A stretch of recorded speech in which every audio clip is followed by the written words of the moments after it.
మన ఆంధ్రప్రదేశ్ రాజకీయ వ్యవస్థలో. అంటే చంపేంత వరకు వెళ్తారంటారు రాజకీయాలు. ఎంతమంది చేయలేదబ్బా, ఎంతమంది చేయలేదు. రామారావు చేయలేదా కళ్ళ ముందు? ఇంకేడ చూస్తావు ఇంకా నువ్వు? రామారావు చేయలేదా? రామారావు ఇల్లాలని తిరుగుమూతం చేయలేదా? తిరుగుమూతని ఇదే ఆంధ్రజ్యోతుడు లైవ్ షో పెట్టలేదా? 70 ఏళ్ళ ఆడపడుచు 30 ఏళ్ళ మనోడు వయసు ఉన్నాడుతో అక్రమ సంబంధం అనేది లైవ్ పెట్టలేదా? వాళ్ళ ఇంట్లో ఆడాలని పెట్టగలడా లైవ్లో? లక్ష్మీ పార్వతి గారికి సంబంధించి చాలా చాలా కాంట్రవర్షియల్ స్టేట్మెంట్స్ గతంలో ఈ పొజిషన్ రాకముందు ఆమె చాలా సందర్భాల్లో ఏడ్చిన పరిస్థితులు కూడా ఉన్నాయి బాహాటంగా. ఎందుకు పదే పదే లక్ష్మీ పార్వతి గారిని టార్గెట్ చేసి మాట్లాడడం, పర్సనల్గా ఆమె వ్యక్తిత్వాన్ని కించపరిచే విమర్శలు చేశారంటారు? నేను అదే ఎప్పుడు మా కమ్మ వాళ్ళకి చెప్తుంటా.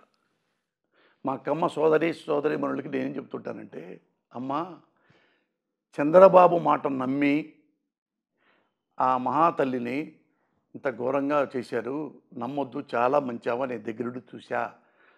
బాగా విద్వత్తున్న తల్లి, సంస్కృతం మాట్లాడుతుంది, బాగా తెలివిగలది, లెక్చరరు, ఒక పెద్ద డాక్టర్ ఉన్నాడు కొడుకు, మంచిది, ₹1 లంచం తీసుకుని ఎరగదు అని నేను ఎప్పుడో చెప్తున్నా. ఇప్పుడు ఎట్టుంటుందంటే అదే చెప్పాక, ఆంధ్రప్రదేశ్లో ప్రతిపక్షం ఎవరయ్యా అంటే ఇప్పుడు ఒక వర్గం కమ్మ మీడియా. వాళ్ళు ఎప్పుడు డీమోరలైజ్ చేయడానికి చూస్తుంటాడు. అతను ఎగ్జాంపుల్ ఫస్ట్ చూద్దాం, రామోజీరావు. ఈ అమ్మాయిని రామారావు భార్య అయిన కాడ నుంచి రామారావుని ఇద్దరు దింపేసి చంద్రబాబుని పెట్టాలనుకుని ఎవ్రీ డే ఆయన ఈనాడులో కార్టూను, ఆ బండి మీద కూర్చుంటే రామారావు గారు బండి లాగినట్టు, ఒక గుద్దితే చంద్రబాబు ఎన్టీ రామారావు కింద పడ్డట్టు. అసలు లక్ష్మీ పార్వతి మీద కొన్ని వేలు కార్టూన్లు. అంటే వీళ్ళందరూ చెప్పేది ఒక వర్గం ఉందనే, ఈ లఫుట్ మీడియా అంటారు దాన్ని, లఫుట్ మీడియా అంటారు వీళ్ళని. మా కమ్మాళ్ళలో ఉండే వీళ్ళు ఎవడన్నా వీళ్ళల్లో జర్నలిస్టు లక్షణాలు ఉన్నాయా? ఒక అతను రామోజీరావు ఆమె దిగిపోయేసరికి రామారావు చచ్చిపోయేదాకా ఆ అమ్మాయిని ఆ లక్ష్మీ పార్వతి గారి మీద రోజు దుష్టశక్తి అని ఇంకోటి కార్టూన్లు వేసి జనాల దృష్టిలో నిజం కావాలా ఏది బ్రాహ్మడు మేక కుక్క కథ ఉందే అట్లా చేసి ఆ అమ్మాయిని నాశనం చేశారు, రామారావు నాశనం చేశారు. ఆ ఇద్దరు నాశనం చేస్తే తప్ప మనోడు నాకు కాలు కింద చెప్పులాగా ఉండేవాడు చంద్రబాబు నాయుడు ముఖ్యమంత్రి కాడు, అది కూడా రాంగ్ రూట్లో గెలుగుతాడు తప్ప మన ఎలక్షన్లో గెలవడు అని తోసేసి అందరిని కొనేసేసి అతను ముఖ్యమంత్రిని చేశారు. రామారావుని కుళ్ళి తెలిపాడు ఆయన ఆగారా? రామారావు విలువలు లేవంట అతను స్టేట్మెంట్ ఇచ్చాడు. అతనికి ఇష్టం లేదు, ఎన్టీ రామారావు నా మాట విండా అని. ఇక్కడ రెండోవాడు ఇంకోటి, వీడొక రామోజీరావు ఒక బ్రోకరు, ఈడొక బ్రోకరు. ఎవడన్నా రామారావు గారి ఇల్లాలండి, రామారావు గారి ఇళ్ళని కాంగ్రెస్ టీడీపీ కార్యకర్త తీసుకొచ్చి నన్ను ట్రై చేస్తుంది, నన్ను లవ్ యూ అంటుంది అని చెబితే 30 ఏళ్ళు ఆడు, ఈమె 70 ఏళ్ళు రామారావు ఇల్లాలే. కనీసం ముందు ఆమెకు ఫోన్ చేసి మేడం ఇలా అంటున్నారు ఏంటి అంటే, నేను కూడా వస్తాను బాబు లైవ్కి అనేదిగా. అప్పుడు ఎదురు కూర్చోబెట్టచ్చుగా, వాడు ఉండేవాడు అసలు ఎదురుగా, జంప్ వెళ్ళిపోయాడు కదా, ఫోన్లో కూడా రాడు కదా. మరి ఆమెకు ఎందుకు చెప్పాల అంటే ఇది మోటివేషన్ అనమాట. ఎందుకంటే చంద్రబాబుకి లక్ష్మీపార్వతి అనేది చచ్చిపోవాలి, ఉండకూడదు, ఇక్కడ మన కళ్ళ ముందు కనపడకూడదు, అది అంత పగ. మళ్ళీ అక్కడ ఎక్కడ చూద్దో రామారావు వెళ్ళాలిగా, ఏమో వస్తుందేమో మళ్ళా. ఇది మన వెస్ట్ బెంగాల్ ముఖ్యమంత్రి లాగా ఎన్ని దెబ్బలు తిన్నా కానీ మళ్ళీ ఎట్ట ముఖ్యమంత్రి అయింది, అట్ట వచ్చుదేమో, దీన్ని చంపండి, శిలహననం చేయండి అనగానే వాడు రాధాకృష్ణ అనేవాడు వాడిని పెట్టి ఇంక లక్ష్మీపార్వతి ఏముంది, ఇంకది ఏముంది, వాళ్ళు సిన్సియర్గా అవునండి నా వెంటబడిందండి. ఏమన్నా ఎథిక్స్ ఎవడకన్నా? అరే మన ఇంట్లో కూడా ఆడపిల్లలు ఉన్నారే, మన ఇంట్లో కూడా భార్య ఉంది, మన ఇంట్లో కూతురు ఉన్నాడు, మన ఇంట్లో కోడలు ఉంది. ఇదే మన కోడల్ని, ఇదే రాధాకృష్ణ కోడల్ని, ఇదే రాధాకృష్ణ కూతుర్ని ఎవడో ఇలాగే అన్నాడు అనుకో, నువ్వు లైవ్ పెడతావా? నీ గుండె గతుక్కు మందు, అయ్యో నా కోడల పతివ్రత కదా అయ్యో నా కూతురు పతివ్రత కదా. ఏ రామారావు భార్య ఎందుకు అనుకోవాలి, అయ్యో రామారావు ఇల్లాలు పతివ్రత కదా, వాడెవడు దొంగ నా కొడుకు ఇలా అంటాడా, వాడు రాస్కెల్ అని అనొద్దు, అనరు. ఎందుకంటే అక్కడ డైరెక్షన్ ఎవరు, చంద్రబాబు నాయుడు. ఇంకోడు ఉన్నాడు TV5 బిఆర్ నాయుడు, ఆ దగ్గర పనిచేసేవాడు ఉంటాడు సాంబశివరావు అనేవాడు, ఒక లవ్వుట్ నా కొడుకు. ఈ లక్ష్మీపార్వతి గారు కూడా వాడి వంతు పాత్ర లైవ్ పెట్టి, లైవ్లో ఆమె శిలాహరణం చేసి అందరి దృష్టిలో, ఆంధ్రప్రదేశ్ దృష్టిలో ఈమె తిరుగుమోతాడు, అయ్యో తిరుగుమోతాడుగా. ఇదే లక్ష్మీపార్వతికి, ఇదే రామారావుకి ఎన్నిసార్లు కాళ్ళకి దండం పెట్టాడో చంద్రబాబు నాయుడు గడపై. అమ్మా ఇట్ట రామారావు గారు అన్నప్పుడు ఆమె ఒకటే లెక్క పెట్టుకుంటే, రామారావు గారు ముఖ్యమంత్రి అయిన తర్వాత ఆమె నిజంగా స్వార్థపూర్వాలు అయితే కనీసం 5,000 10,000 కోట్లు సంపాదించుకోవచ్చు. ఆమెకి ఒక 10 కోట్లు ఉన్నాయని చెప్పండి, కనీసం ఒక 5 కోట్లు చెప్పండి పోనీ, ఆమె సంపాదించుకుందేమో. మీరు ఒకటే చెప్తా, అతను 2 ఎకరాల ఆసాం కదా అన్నమ్మకి పుట్టి అయిన చంద్రబాబు నాయుడు. ఇప్పుడు హెరిటేజ్ ఎట్టు వచ్చిందో ఇన్ని వేల కోట్లు, కనీసం ఆయనకి 1,00,000 కోట్ల దాకా ప్రాపర్టీ ఉంటుంది. మీరు చంద్రబాబుని లక్ష్మీపతిని పక్కన పెట్టి ఇద్దరికి నార్కో అనాలిసిస్ టెస్ట్ చేయించండి. ఈమె పాతిపత్యం గురించి, నీ అవినీతి గురించి నీ దమ్ముందా మీకు?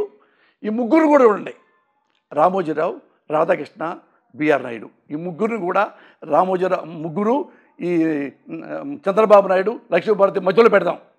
5కి నార్కో టెస్ట్ చేపిద్దాం.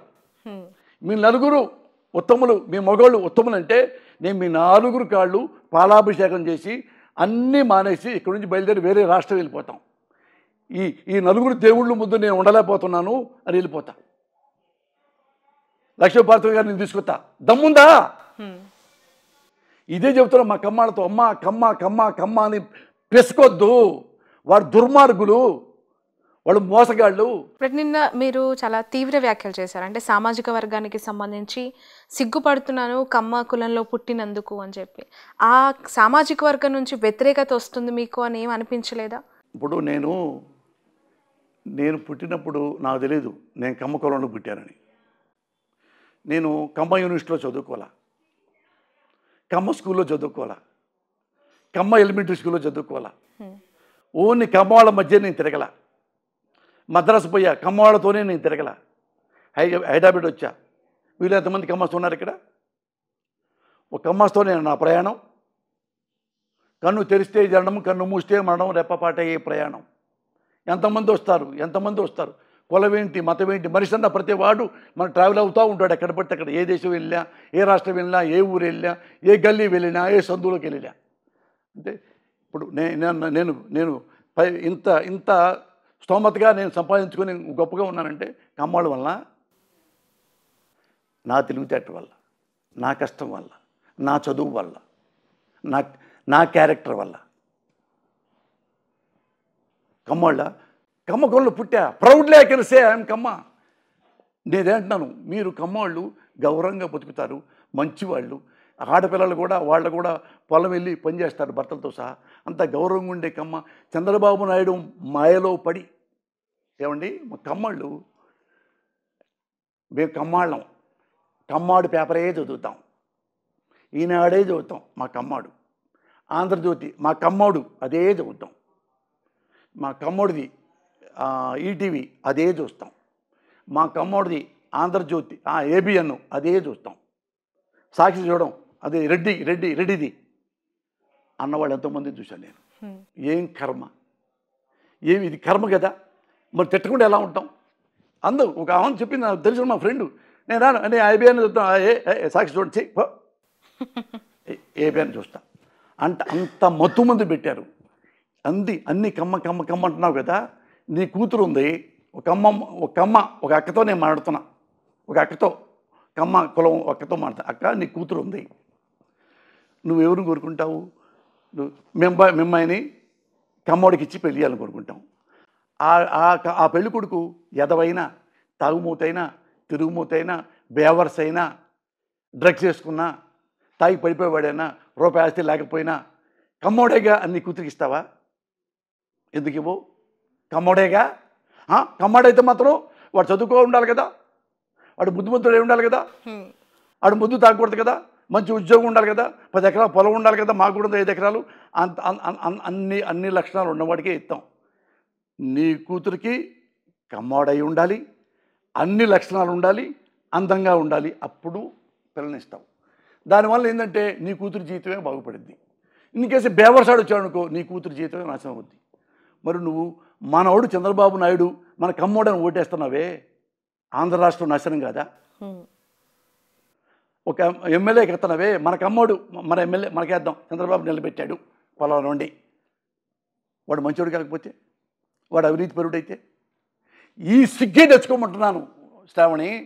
నేనేమంటల్లా, ఈ సిగ్గు తెచ్చుకోమంటున్నా.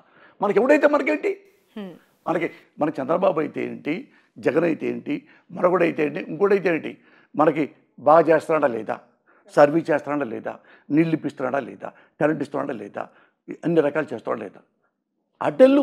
సినిమా ఇండస్ట్రీలో కూడా గతంలో ఎప్పుడూ లేనంతగా ఈ మధ్య కాలంలో ఈ